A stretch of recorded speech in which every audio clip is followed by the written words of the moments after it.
Salawat. Allahumma salli ala Muhammad wa ala ali Muhammad.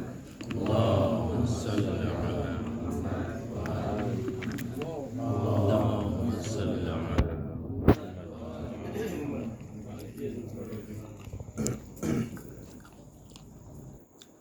Bismillahirrahmanirrahim.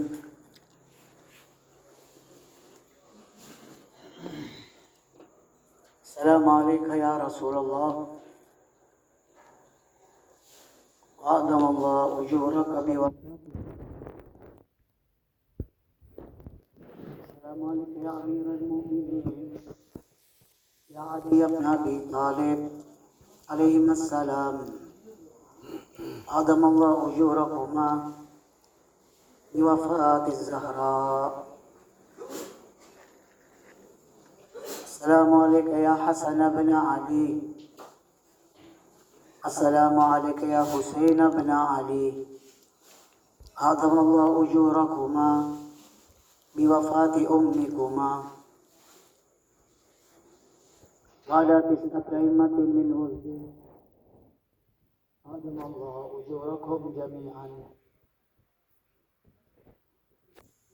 A'dam Allah ujurakum ayyuhal mu'minun wal mu'minat biwafati Zahra bint Muhammad sallallahu alaihi wa alihi wasallam. Ya al-mu'minun wal mu'minat, uhayyikum jami'an bi tahiyyatin islamiyah wa aqul salamun alaikum warahmatullahi wabarakatuh. Waalaikumsalam.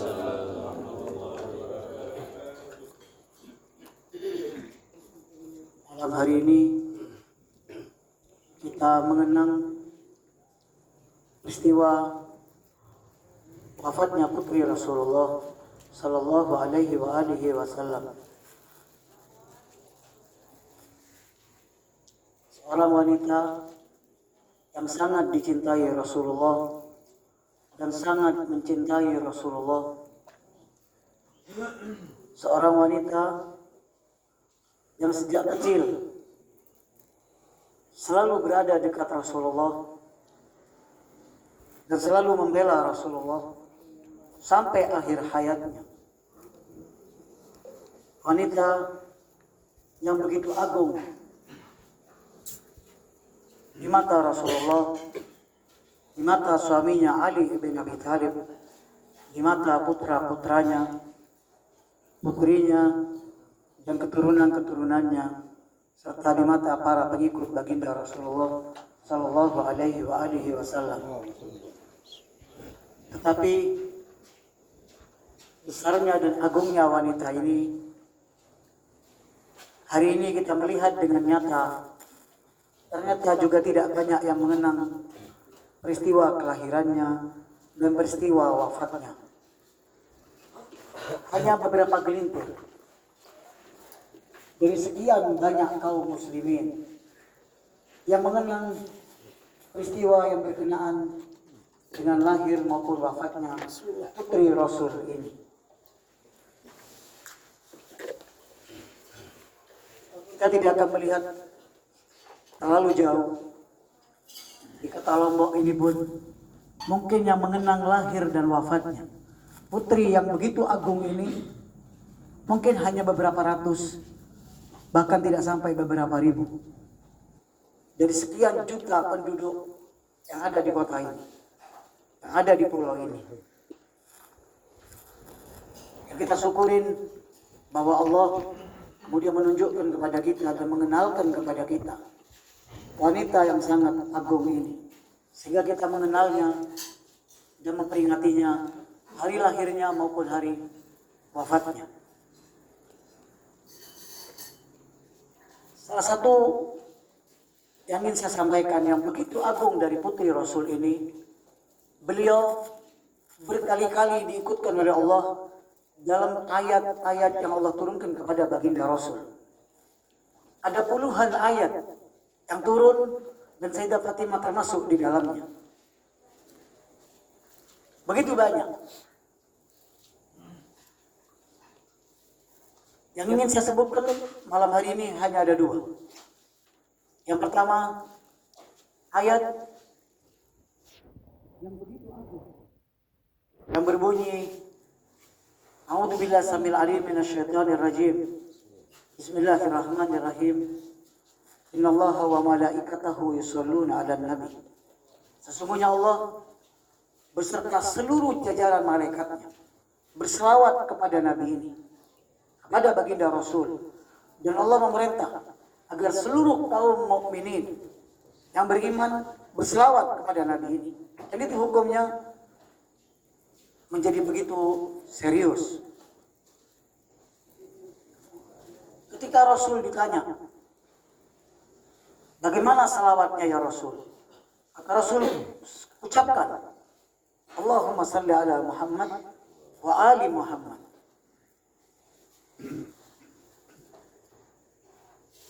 Seseorang ketika saya di Jawa beberapa waktu yang lalu datang kepada saya dan bertanya,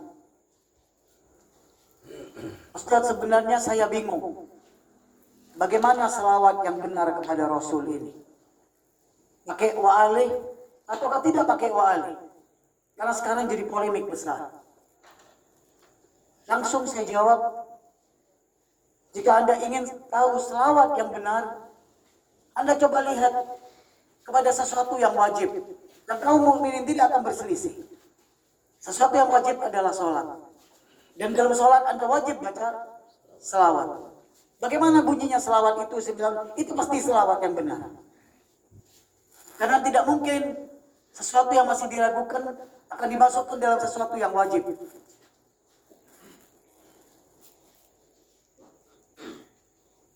Dari ayat ini yang saya maksud, pernahkah Anda bayangkan siapa orang yang Allah sendiri, kemudian para malaikat seluruhnya tanpa kecuali, tidak satu pun, dan seluruh kaum yang menyatakan dirinya mukminin, Allah sebut ya ayyuhalladzina amanu, yang merasa mukmin,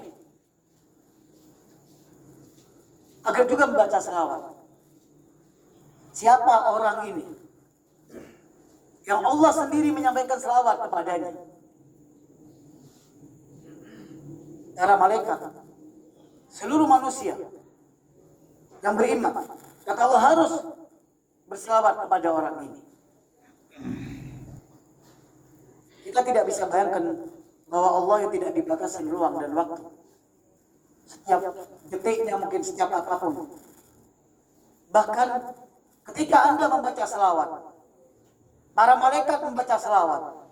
Ketika mereka mengucapkan selawat kepada Rasul, mereka tidak boleh ngomong langsung kepada Rasul. Ya Muhammad, selawat kepadamu, tidak boleh. Kata Allah, seluruh selawat harus lewat Allah.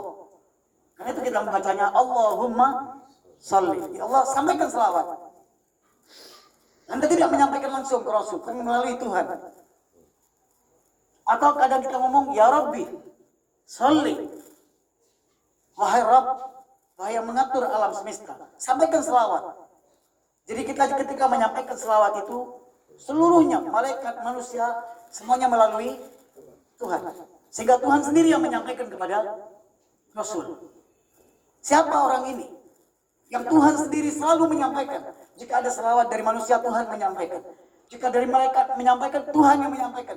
Tuhan sendiri berselawat kepada dia. Siapa manusia agung ini?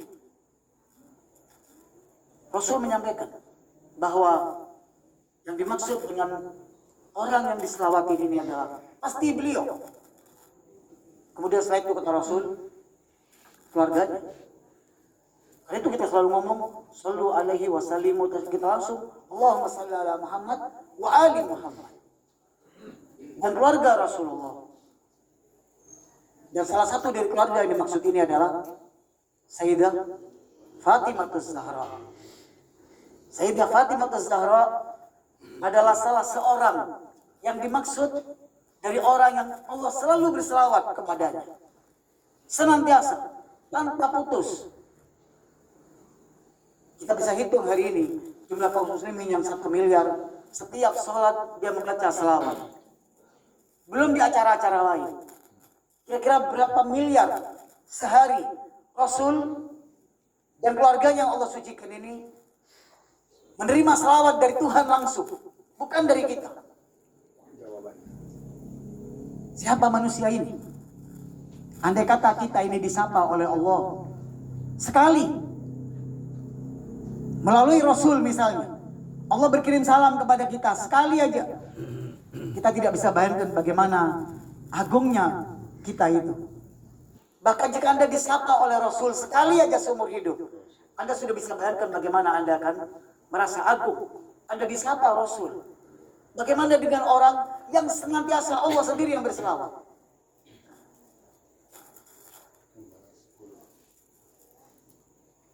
Kita tidak bisa bayangkan bahwa Sayyidah Fatimah Az-Zahra adalah salah satu yang dimaksud dari orang yang setiap detiknya Allah berselawat kepadanya.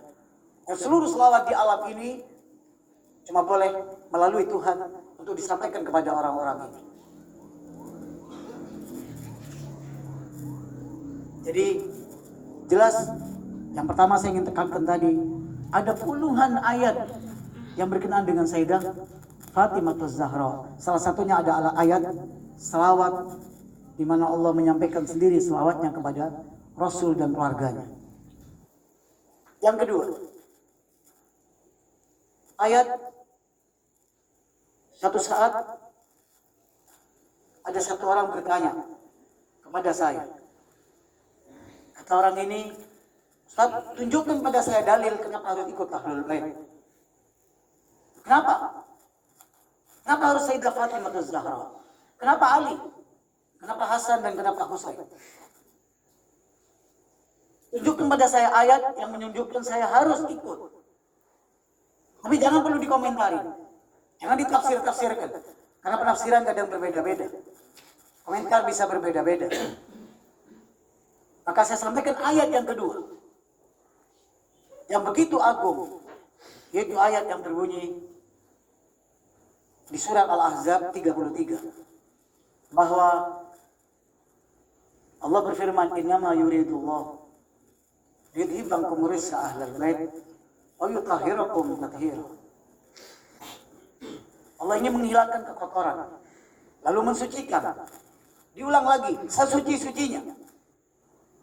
Padahal ketika Allah menyebutkan Allah ini menghilangkan kotor, rijis, baik rijis syirik, rijis lahir, rizik yang berupa batin, apapun. Semua rijis ini kata Allah akan aku hilangkan. Jika Allah hilangkan rijis, lahir, batin dan segala macam, pasti orang itu suci. Tapi Allah masih ulang. Yudhibankum rijsa. Aku akan hilangkan rijis itu. Tiba-tiba Allah masih ngomong, "Mayutahhirakum." Aku akan sucikan. Tidak cukup diulang lagi, tathira, betul-betul suci.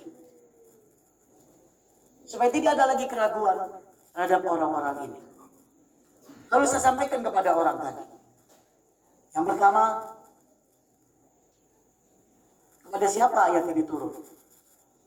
Lalu saya katakan, seluruh riwayat Ahlus Sunnah dan Syiah sepakat ayat ini turun hanya kepada Ali, Fatimah, Hasan dan Husain. Inilah kata Allah keluarganya Rasulullah yang ikut disucikan bersama Rasulullah. Hanya 4 dari keluarga Rasul yang terpilih waktu itu. Rasul gabungkan bersama beliau. Hingga kata Rasul, mereka inilah ahlul baitku. Mereka ini yang dimaksud. Rasul pertegas ini. Dan seluruh riwayat hanya menyebutkan mereka. Ketika saya menyebutkan ini, ada satu orang berkata, "Maaf Ustaz," dia bilang, "kaum muslimin tidak sepakat tentang siapa ahlul bait yang disucikan. Karena banyak pendapat-pendapat yang lain." Saya jawab, pendapat-pendapat yang lain selain 4 orang keluarga Rasul ini, Amirul Mukminin Sayyidah Fatimah, Hasan dan Husain, adalah seluruh pendapat yang satu pun tidak ada yang bersandar dengan hadis. Itu hanya pendapat, tapi tidak ada riwayatnya. Tidak satu pun yang ada riwayatnya.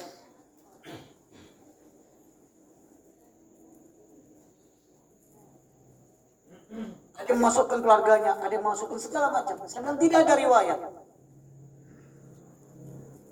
Bahkan saya bilang, kalau Anda minta riwayat kepada saya yang ada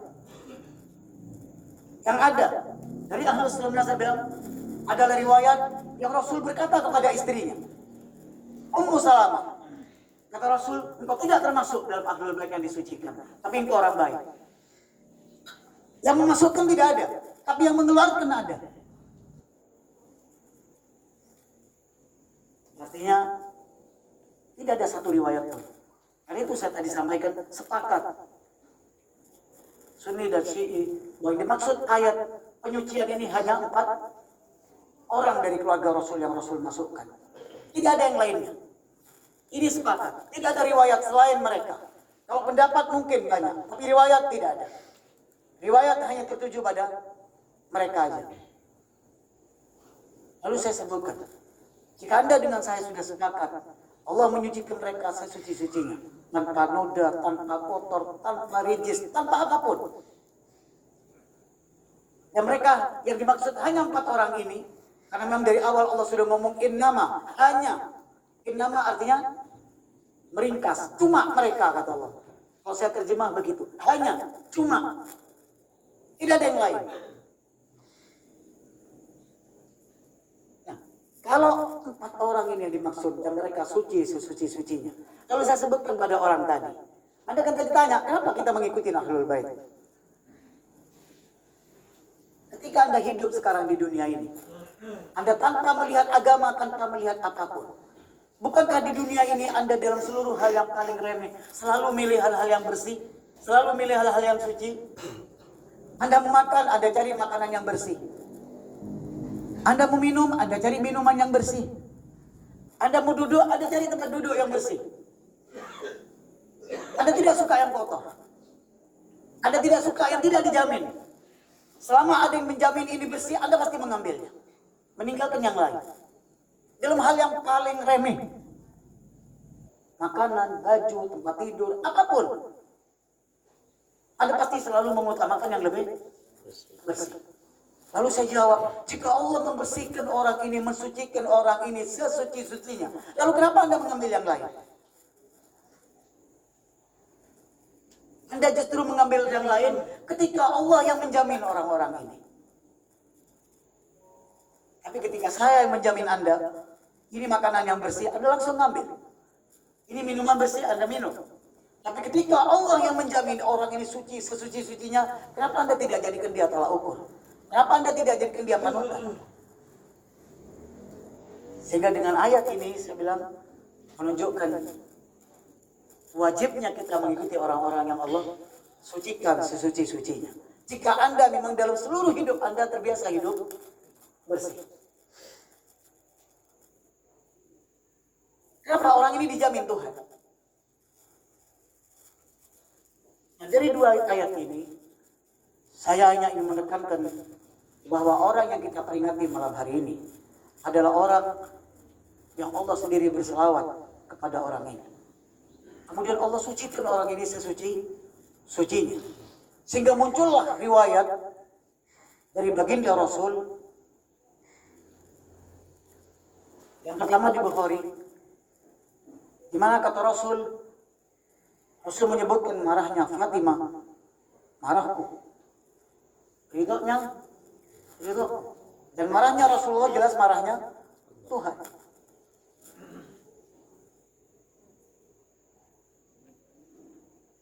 Artinya Rasulullah ingin menjadikan Sayyidah Fatimah sebagai tolak ukur.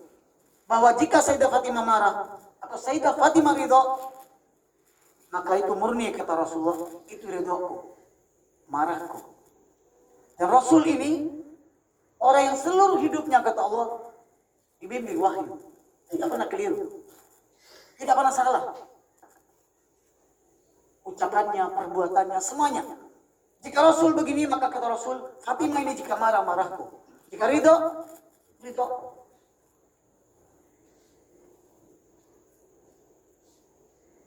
Sehingga riwayat ini setelah adanya ayat penyucian memuatkan posisi Sayyidah Fatimah Az-Zahra bahwa Sayyidah Fatimah tidak pernah marah kecuali karena Allah, dan tidak pernah ridho kecuali karena Allah.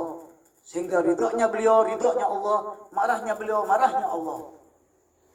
Supaya nanti dalam penjelasan ini saya hanya ingin mengatakan, orang yang Allah selalu selawatin ini, orang yang Allah sucikan ini, tidak pernah sekalipun keluar dari rel Tuhan, dan tidak akan pernah mengajak siapapun keluar dari rel Tuhan.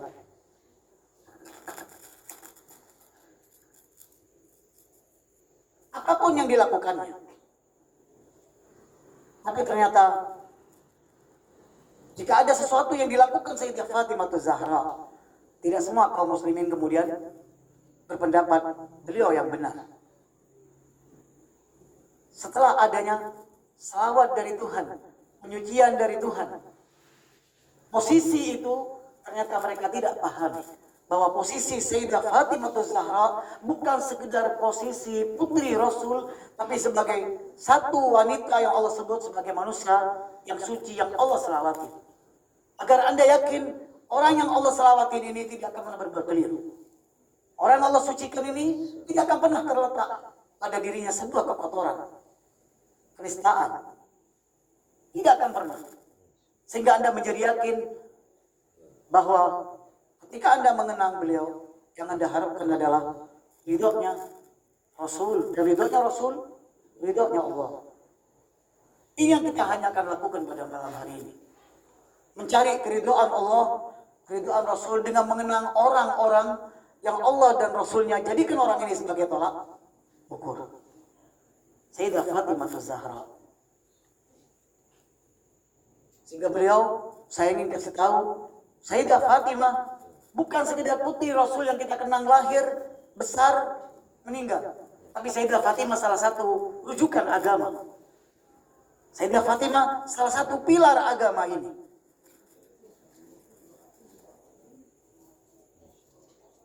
Sehingga beberapa ayat Allah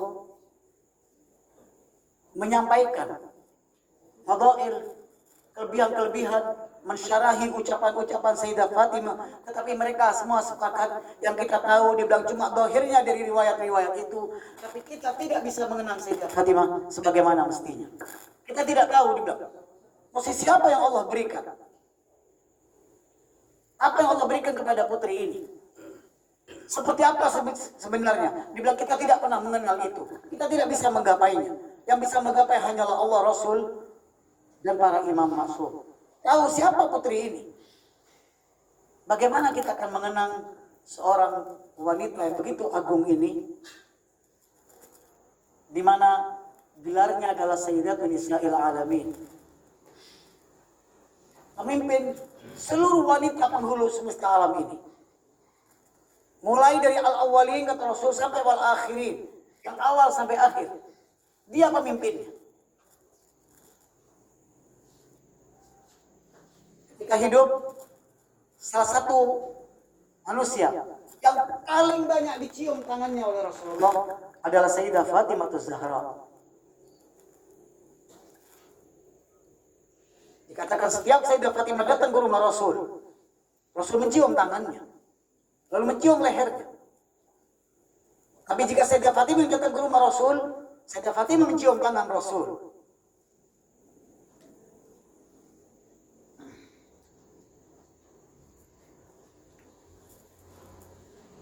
Tidak terhitung berapa puluh kali tangan itu dicium oleh baginda Rasul Sallallahu Alaihi wa alihi. Jika ditanya seperti apa orangnya, kata Rasul, dia ini bidadari. Padahal bidadari tempatnya bukan di dunia, tapi kata Rasul, dia bidadari yang ada di dunia ini. Karena dia bidadari yang bersih, maka dia tidak pernah menstruasi dan tidak pernah nifas. Selalu bersih.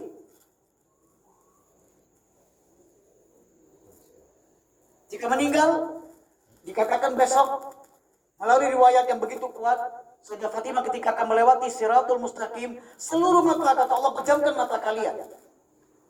Karena Sayyidah Fatimah akan lewat. Siapa wanita ini yang diagungkan sedemikian rupa oleh Allah? Apa sekedar karena putri Rasul? Tidak. Dia salah satu pilar agama ini. Dia salah satu pilar Apa yang terjadi sampai hari kiamat nanti? Apa yang saya maksud saya akan jelaskan setelah ini. Bahwa beliau adalah pilar dari agama ini. Beliau pemain instrumen agama ini yang dikenang sampai akhir masa. Apa yang beliau mainkan? Seperti apa yang beliau perankan? Ayuhal mu'minun, saya tidak akan berpanjang apa yang saya jelaskan. Saya akan ringkas sedikit bahwa Sayyidah Fatimah Zahra sejak kecil, sejak umur 3 tahun sudah tidak biasa bermain dengan teman-temannya. Karena memang tidak ada yang mau bermain dengan beliau. Karena orang tuanya tidak mengizinkan. Beliau bersama Rasul sejak umur 3 tahun. Apa yang dilakukan sejak umur 3 tahun? Tanyakan kepada sejarah. Ketika Rasul diusir dari Makkah ada di Syi'ib Abi Talib. Hampir 3 tahun lamanya. Apa kerjaan Sayyidah Fatimah yang berumur 3 tahun lebih? Keliling dari kemah ke kemah. Untuk memberikan kekuatan kepada orang-orang yang terusir ini. Dan beliau juga merawat ibunya sedang sakit waktu itu. Umur 4 tahun, 5 tahun, beliau merawat ibunya. Beliau berjuang. Beliau melihat dengan matanya ibunya sakit. Marah. Kadang tidak makan. Padahal ibunya dulu orang paling kaya. Kita tidak perlu kembali ke sebelumnya. Ketika Sayyidah Fatimah lahir, tidak ada bidan yang membantu persalinannya.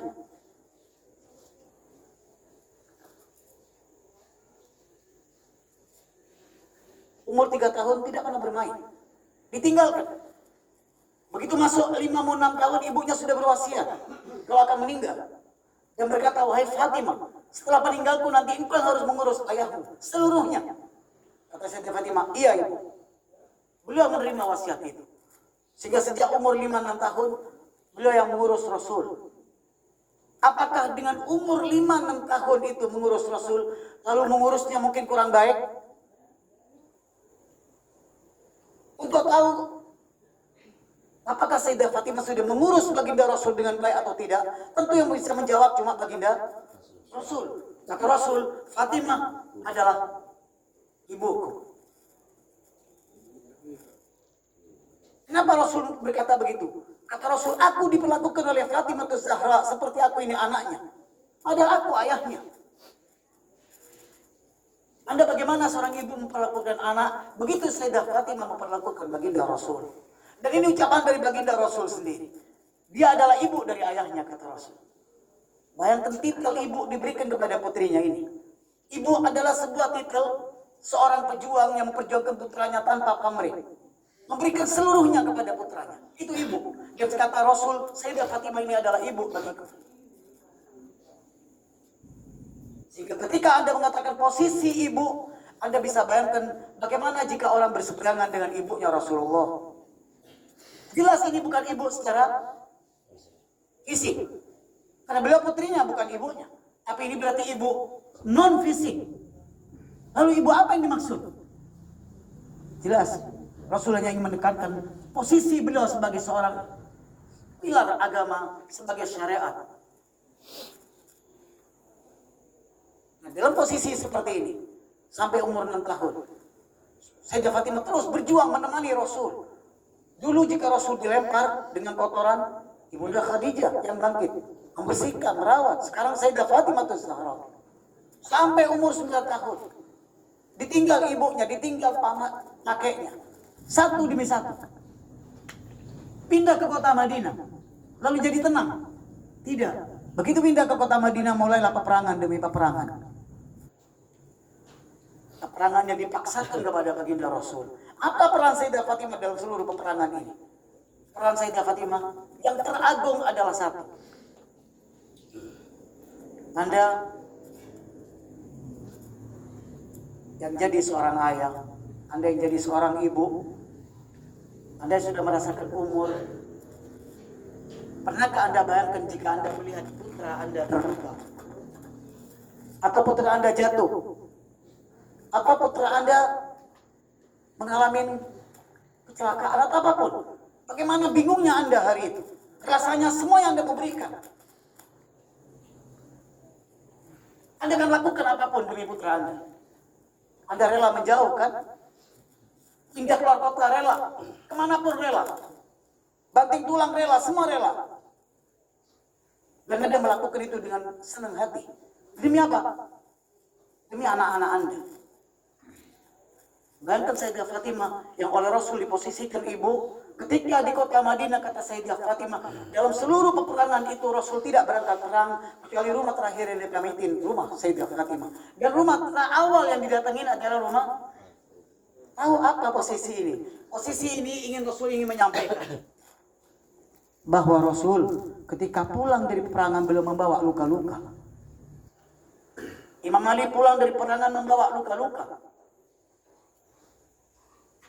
Dan seluruh luka-luka Imam Ali dan Rasul ini tidak ada yang merawat seorang pun kecuali Sayyidah Fatimah Az-Zahra.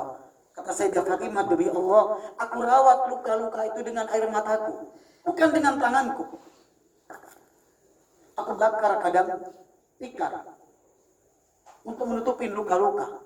Kadang suamiku dengan luka hampir puluhan sayatan pedang. Rasulullah terkena, beberapa puluh kena sayatan pedang. Aku yang menyembuhkan.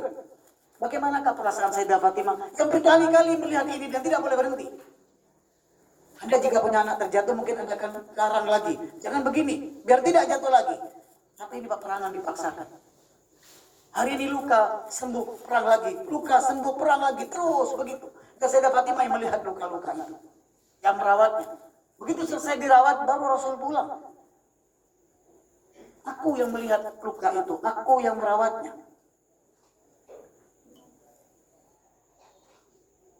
Posisi yang Rasul berikan adalah posisi di mana orang ini sebagai seorang putri betul-betul hanya berjuang di hidupannya. Sejak kota Mekah, sejak berumur bayi, sejak berumur 3 tahun, 5 tahun, dan terus sampai berumur belasan tahun, 12 tahun, 13 tahun terus. Tidak pernah ada hari kosong dari perjuangan.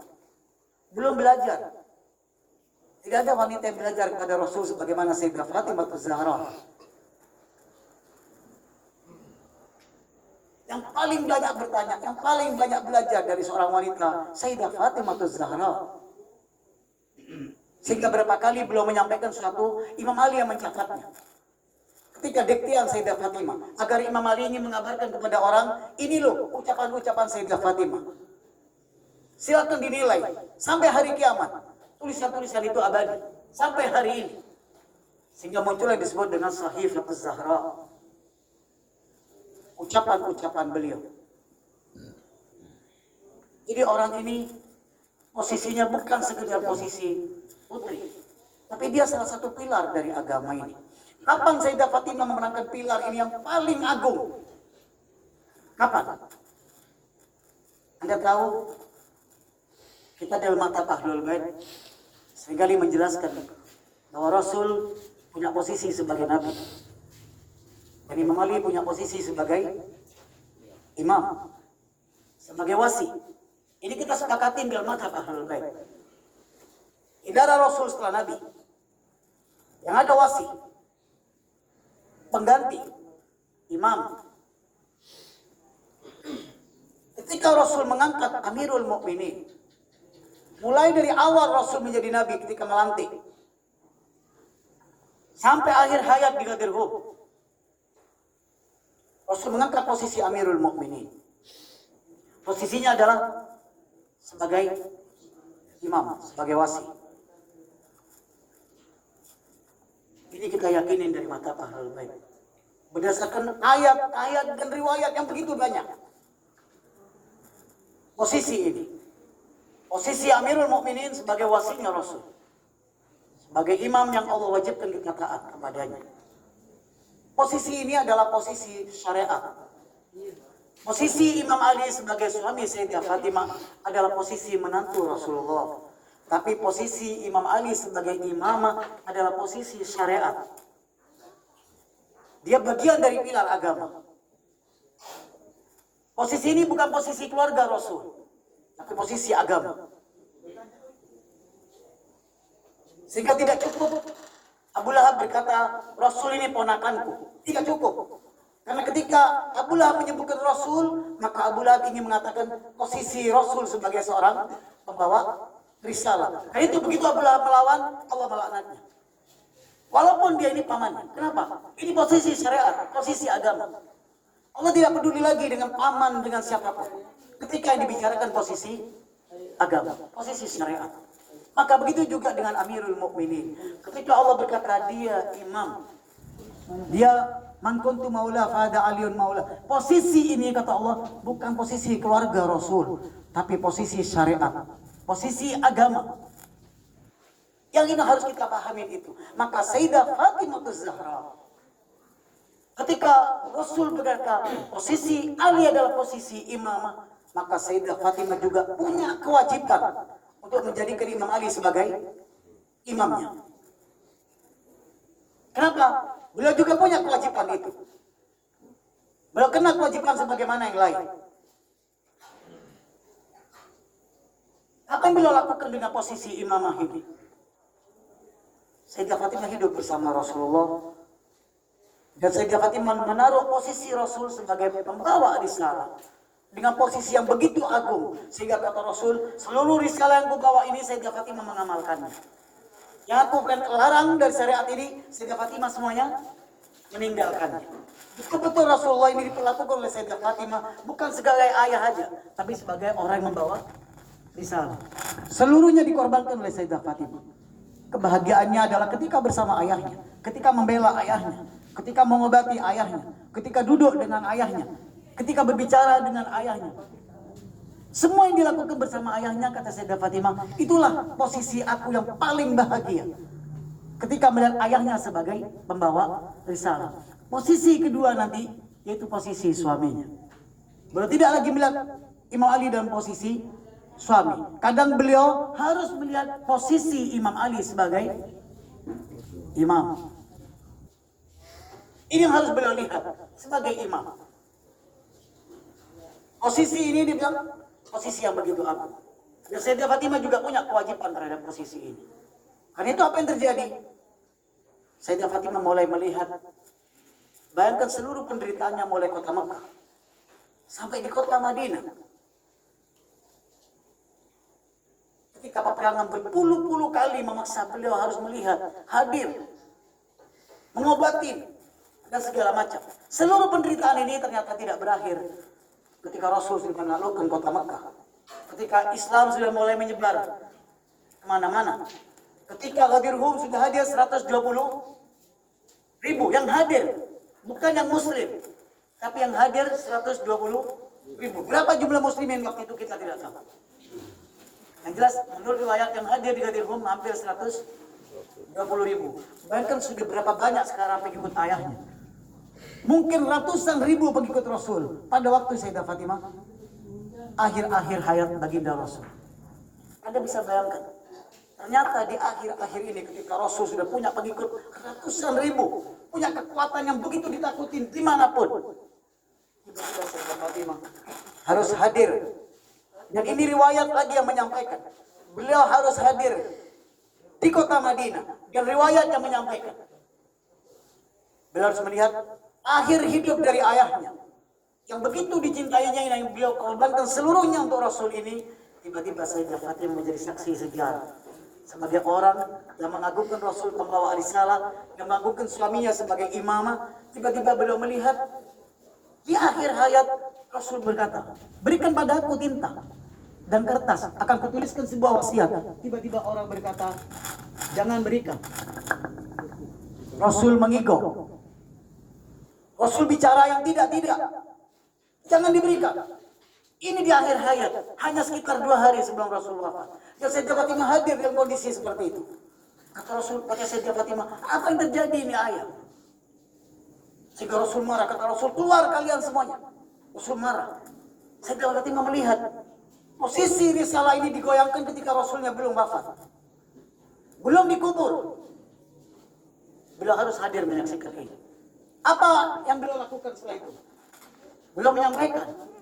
Beliau duduk bertanya kepada Rasul. Apa ini ya Rasul?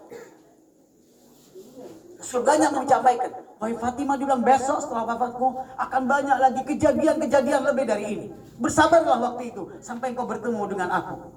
Engkau akan meninggal, kata Sayyidah Fatimah. Iya, kata Rasul. Beliau menangis. Tapi lihat, dari seluruh berita Rasul tentang apa yang terjadi setelahnya. Kemudian Rasul berkata, wahai Fatimah, engkau orang pertama yang akan menyusulku. Baru beliau tersenyum. Kata beliau, sudah tidak ada lagi kepentingan hidup setelahmu ya Rasul. sudah tidak ada artinya. Mereka meninggalkan Rasul. Sayyidah Fatimah melihat ini dengan hidup, hadir di tengah-tengah orang-orang yang ribut ini. Sayyidah Fatimah masih terdiam, karena ada Rasul. Akhirnya Rasul wafat, dikubur. Sayyidah Fatimah menangis. Semua orang tahu bagaimana Sayyidah Fatimah kehilangan. Bagaimana tidak akan menangis, kata Sayyidah Fatimah. Aku bila pagi hari membuka jendela, jendelaku itu dengan jendela Rasul, tinggal dibuka, keduanya saling bersapa. Hari ini kata Sayyidah Fatimah, setiap aku membuka jendela, aku tidak lagi melihat wajah Rasul. Aku terdiam. Setiap pagi ada yang menyapaku, hari ini tidak ada lagi yang menyapaku. Ingat Sayyidah Fatimah ketika Rasul wafat, beliau bukan kehilangan ayah, sekaligus kehilangan seorang putra. Karena kata Rasul, ini ibunya. Beliau kehilangan, betul-betul kehilangan yang tidak bisa dibandingkan. Secara kemanusiaan, secara agama, secara syariat, risalah, beliau kehilangan. Tapi apa yang terjadi setelah itu? Sejarah bercerita. Beberapa hari setelah wafatnya Rasul, hanya beberapa hari, tidak sampai 4 hari, 5 hari, tiba-tiba orang-orang sudah datang. Tiba-tiba sebagian mulai ingin membakar rumah Sayyidah Fatimah Zahra. Jika Anda masih meragukan bahwa orang-orang mulai datang dalam jumlah besar ingin membakar rumah ini, ada satu buku sampai yang ditulis begitu tebal dengan puluhan riwayat tentang ikhraqu baiti Fatimah, akan dibakarnya rumah Sayyidah Fatimah. Lalu orang berkata, jangan dibakar, di dalamnya ada Fatimah putri Rasul. Sebagian berkata, sekalian sama Fatimah. Kata Sayyidah Fatimah, apa yang kalian lakukan? Sayyidah Fatimah keluar dari rumah. Kenapa? Karena di dalam rumah itu ada suaminya, ada putra-putranya Al-Hasan wal Husain, ada Zainab, ada beberapa orang yang masih bersama keluarganya. Sayyidah Fatimah keluar. Kenapa beliau keluar? Posisi beliau mewajibkan beliau membela suaminya sebagai seorang imam. Beliau sampaikan, apa yang kalian lakukan? Kuburan Rasulullah belum kering. Sampai terjadi kejadian-kejadian yang begitu banyak. Sayyidah Fatimah marah. Orang-orang masih mempertanyakan, kenapa marah? Bukankah Sayyidah Fatimah ini orang yang saya sebutkan tadi disucikan Allah sesuci-sucinya? Bukankah beliau diselawatin oleh Allah? Tiba-tiba ada satu orang bertanya pada saya, Ustaz, kenapa Sayyidah Fatimah mesti marah? Hanya sekedar persoalan tanah fada. Kenapa mesti marah? Bukankah Sayyidah Fatimah dijanjikan yang lebih banyak dari itu? Lalu saya sampaikan kepada orang ini. Saya bilang, kalau Anda meyakini Sayyidah Fatimah orang suci, orang yang Allah selawatin, orang yang dijanjikan begitu banyak, apakah Anda berpikir Sayyidah Fatimah hanya berbicara tentang tanah yang tidak ada artinya? Tapi hari itu Sayyidah Fatimah berbicara tentang haknya yang dizalimin. Sayyidah Fatimah ingin mempertegas, ini hakku. Kenapa saya bilang kalau Sayyidah Fatimah tanya haknya, kalau Anda semua mempertanyakan Sayyidah Fatimah? Kenapa Anda tidak tanya pada orang lain yang tidak memberikan haknya? Kenapa Anda tanya Sayyidah Fatimah? Kenapa si Fatimah masih meminta haknya? Kenapa mesti meminta tanah? Kenapa meminta ini? Bukankah itu haknya? Kenapa Anda tidak bertanya pada orang yang tidak memberikan haknya itu kepada Sayyidah Fatimah? Anda tanyakan, kenapa Anda tidak berikan kepada Fatimah Zahra? Sayyidah Fatimah mulai keluar rumah. Tahu apa yang dilakukan? Kadang keliling di Madinah, bertemu dengan orang Ansar dan Muhajirin. Lalu Sayyidah Fatimah berkata, tidakkah kau dengar dulu Rasul berkata di Ghadir Hum tentang wajibnya kalian menjadikan suamiku sebagai pemimpin? Kata mereka, iya. Lalu kenapa kalian tinggalkan hari ini? Kata mereka, kami kadung berbaiat.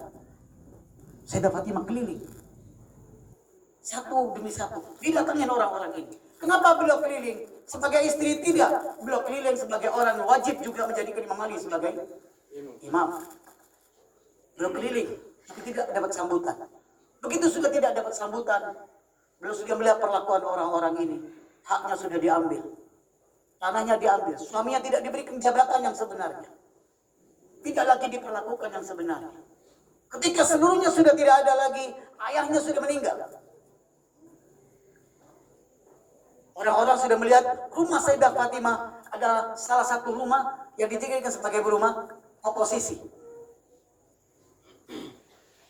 Sehingga banyak orang yang melihat rumah ini sebagai rumah oposisi. Oposisi terhadap pemerintah. Sehingga banyak orang menjauhi rumah ini. Rumah ini dibiarkan. Hanya dengan beberapa orang. Apa yang terjadi setelah itu? Melihat posisi ini sudah runtuh. Ayahnya belum meninggal dibeginikan. Kemudian suaminya tidak diberikan. Bisa disebut kafir mereka semua itu. Justru pertanyaan yang terpenting. Ketika semua sudah tidak bisa dilakukan. Lalu apa yang dilakukan Sayyidah Fatimah Az-Zahra? Yang dilakukan beliau tinggal satu. Beliau menangis. Kenapa? Karena Rasul sering berkata, ridhonya Fatimah, ridhonya aku, dan ridhonya Allah. Dan marahnya marahku, dan marahnya Allah. Lalu beliau mulai menangis. Orang-orang mulai mempertanyakan, kenapa Fatimah menangis? Sayyidah Fatimah menangis, beliau sampaikan. Menangis karena ayahnya tidak diperlakukan dengan sewajarnya. Menangis karena suaminya juga tidak diperlakukan sewajarnya. Menangis juga karena beliau dan keluarganya setelah ditinggal Rasul tidak diperlakukan sewajarnya. Beliau mulai menangis. Beliau menangis siang malam. Sehingga orang-orang memulai membuat sebuah pertanyaan besar. Kenapa ini? Mereka tahu ini bahaya. Tangisan Sayyidah Fatimah ini bisa menghancurkan semuanya. Akhirnya, apa yang terjadi? Ketika Sayyidah Fatimah masih menangis, sebulan masih menangis. Tambah akhir, tambah menangis. Setelah semua dilakukan Sayyidah Fatimah dan tidak menghasilkan apa-apa. Beliau sudah keliling, beliau sudah menyampaikan hujjah. Beliau pernah khutbah di masjid. Di depan semua orang-orang itu. Beliau menyampaikan tentang imamah suaminya. Tapi tidak ada lagi yang mendengarkan. Setelah semua beliau lakukan dan tidak mendapatkan sambutan, beliau kemudian menangis. Air matanya menjadi saksi. Tangisannya menjadi saksi. Beliau menangis. Melihat tangisan ini, saya kembali kepada riwayat Bukhari. Kemudian akhir hayat Aisyah meriwayatkan di Bukhari, kata Aisyah, Fatimah Az-Zahra setelah banyak menangis, salah satunya karena marah kepada ayahku. Dan sampai akhir hayatnya dia bilang, Fatimah tetap marah kepada ayahku dan tidak memberikan maaf.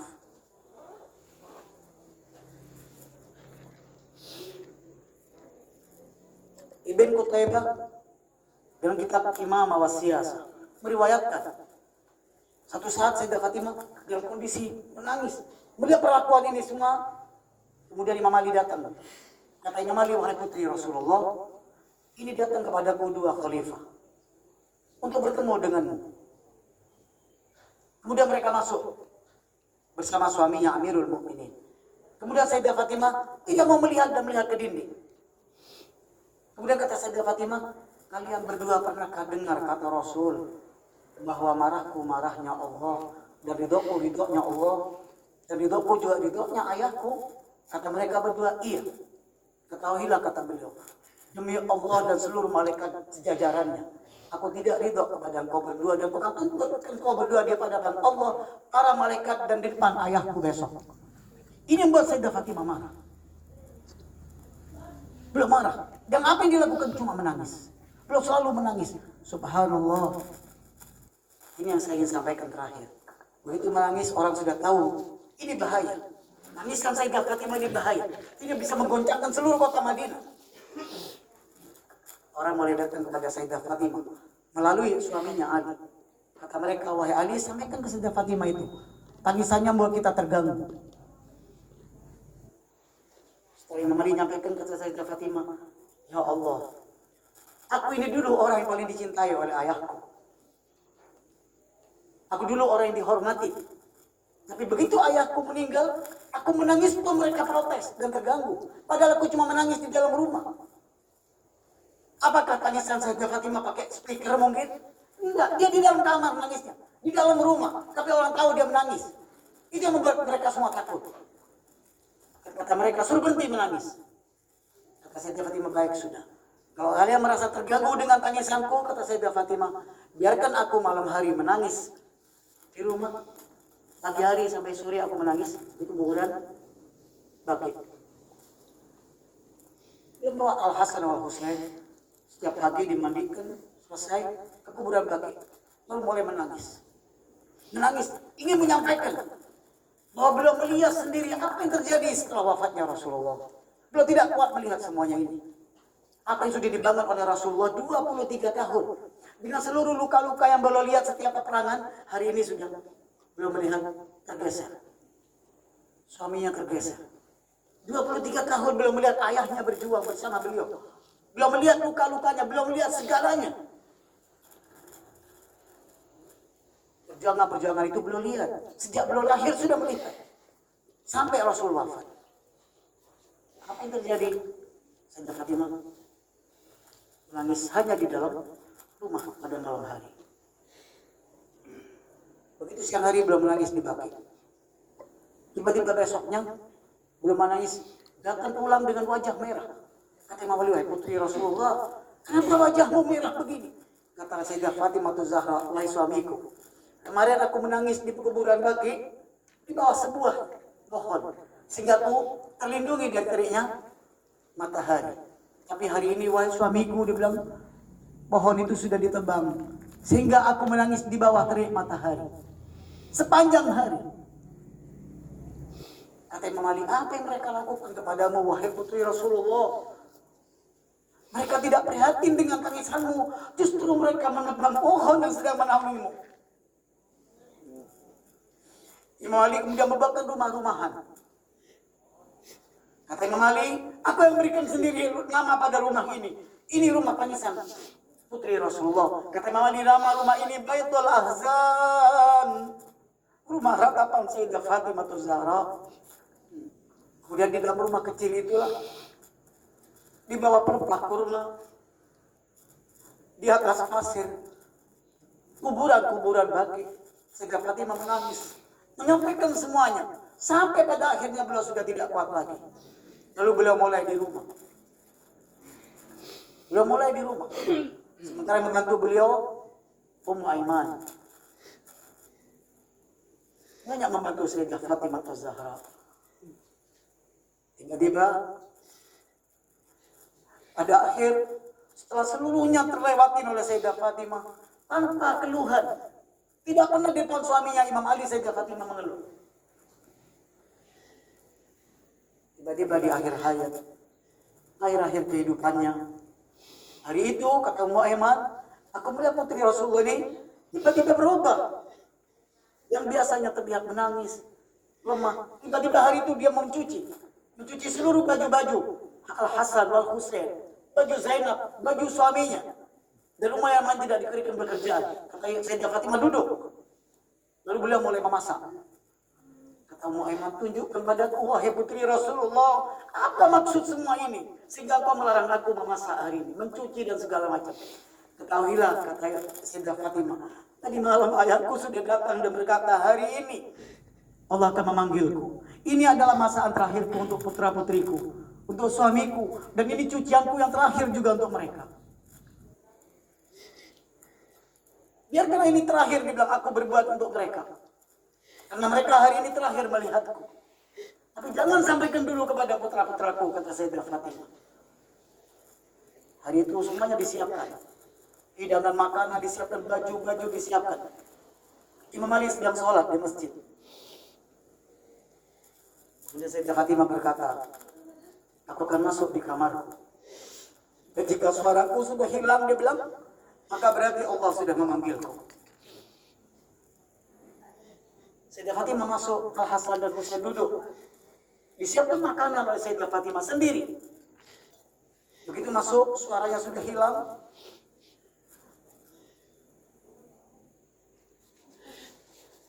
Imam Hasan dan Husain dikatakan oleh orang biasa membantu Sayyidah Fatimah. Makanlah kalian ini hidangan ibu kalian yang memasak. Makanlah. Kata mereka, coba sampaikan kepada kami. Demi Allah, pernahkah kami ini makan tanpa ibu kami di samping kami? Sehingga kau menyuruh kami makan duluan tanpa ibu kami? Coba makan terlebih dahulu. Enggak, dia bilang, demi Allah tidak bisa masuk. Aku selama ini belum pernah makan kecuali bersama ibu kami. Dan jika kami lapar bersama dengan ibu kami. Kami pernah tidak makan 3 hari berturut-turut bersama ibu kami. Dan jika kami punya makanan, kami selalu berbagi dengan ibu kami. Tidak mungkin kami makan ibu kami kelaparan di dalam kamar. Begitu Imam Hasan akan masuk, dicegah, jangan, dia bilang. Nanti dia tidak bisa. Aku yang harus memanggil ibu. Kemudian masuklah Imam Hasan, kamar Sayyidah Fatimah Zahra. Sesampainya di kamar, dipanggilnya, "Wa Umma, ana Hasanun Habibuk." Wahai Umma, aku Hasan dan kecintaanmu. Tapi Sayyidah Fatimah sudah tidak lagi menyaut. Lalu kata Imam Hasan, "Wah Umma, kenapa kau tidak menyauti panggilanku?"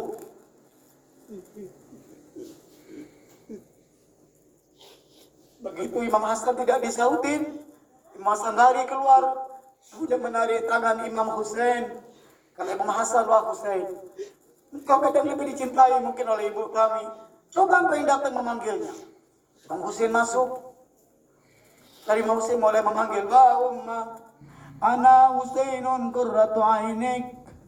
Aku Husain, hiasan dirimu. Tapi Sayyidah Fatimah juga tidak menyaut. Kemudian masuk Sayyidah Zainab, lalu memegang kaki dari ibunya. Dia bilang, "Umma, ana Zainab, Umma." Wahai Umma, bukankah aku yang kau wasiatin tadi?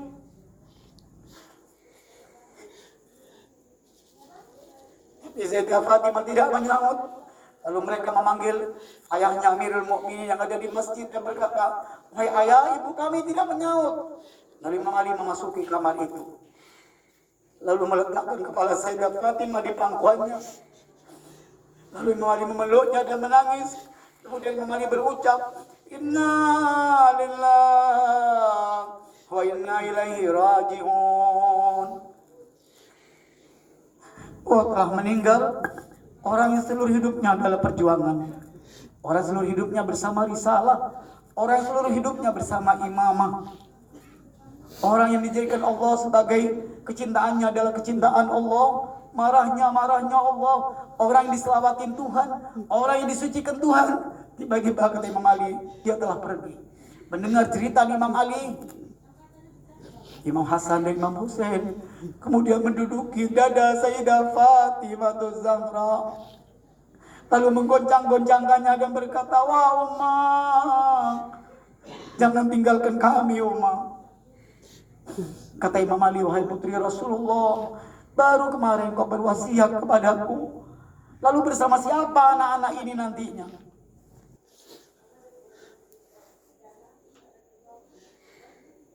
Kemudian kata Imam Ali, "Saat Rasul meninggal aku sedih. Tapi ketika Sayyidah Fatimah meninggal, seakan-akan Rasul meninggal kedua kalinya."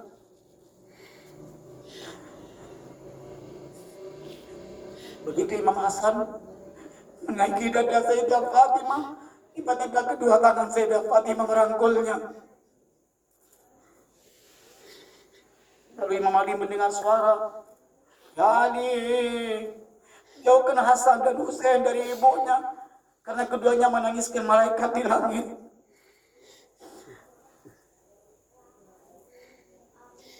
Sesuai wasiatnya, kemudian Imam Ali sendiri yang memandikan Sayyidah Fatimah Zahra, yang mengambilkan air Al-Hasan wal Husain. Lalu Imam Ali mulai memandikan, majal jenazah itu suci. Tiba-tiba beliau berhenti dan menangis. Lalu Imam Hasan dan Imam Husain bertanya, "Wahai ayah, kenapa kau berhenti memandikan dan menangis? Apakah kau sedih, terlalu sedih?" Kata Imam Ali, "Bukan begitu, wahai putraku. Tadi ketika mau kemandikan, tiba-tiba aku melihat tulang belikatnya terbungkak. Ada goresan paku yang begitu dalam. Dan ibumu ini dibilang tidak pernah menyampaikan kepadaku. Seakan-akan tidak pernah terjadi apa-apa kepadanya."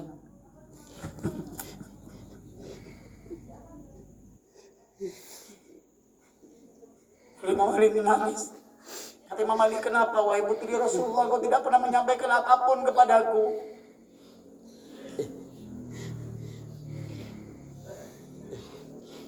Selesai mengkafankan, Imam Ali menurunkan ke kuburnya. Begitu diturunkan ke Imam Ali, demi Allah, aku melihat dua tangan menerima Sayyidah Fatimah dan memeluknya. Kata Imam Ali, aku tahu tangan itu tangan Rasulullah. Lalu kata Imam Ali, ya Rasulullah, terimalah putrimu ya Rasul. Tanyakan kepada titipanmu ini ya Rasul, apa yang orang-orang itu lakukan sepeninggalmu?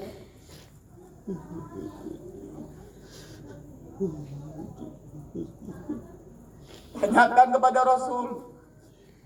Sampaikan wahai putri Rasul, kata Imam Ali, sampaikan kepada ayahmu apa yang mereka lakukan. Setelah semua kejadian itu, maka hari ini ya Rasulullah, kami menangisi Sayyidah Fatimah Zahra. Kami berduka ya Rasul. Karena beliau menangis setelah wafatmu dan sampai akhir hayatnya. Maka ya Rasul, temukan tangisan kami dengan tangisannya. Jadikan kami sebagai orang-orang meridhokan putrimu ya Rasul. Karena ridhonya engkau ya Rasul, dan ridhomu ridhonya Allah. Maka terima ya Rasul apa yang kami lakukan sedikit di malam hari ini. Tuan rumah yang menyediakan semuanya, orang-orang yang membantu, yang hadir, keluarganya dan semua ya Rasul, berikan pada kami kekuatan dan balasan agar kami bisa berkumpul besok bersama engkau dan putrimu itu. Kami bergabung kepadamu ya Rasul, pada tangan yang menerima putrinya sendiri. Maka ya Rasul, terimalah sedikit yang kami lakukan malam hari ini. Ya seluruh yang kami niatkan, hajatkan negeri ini dan semuanya, sehingga kami ya Rasul mendapatkan bagian yang terbesar di sisimu besok di hadapan Allah dan di syafaatmu. Adamallahu ujurakum ya Rasulullah bifafati bintikum Fatimah Zahra. Adamallahu ujuraka ya Amirul Mu'minin ya Ali ibn Abi Talib. Adamallahu ujuraka ya Hasan ibn Ali wa ya Husain ibn Ali ala wafati ummikuma. Dan yang teragung, adamallahu ujurakum ya sahib az-zaman.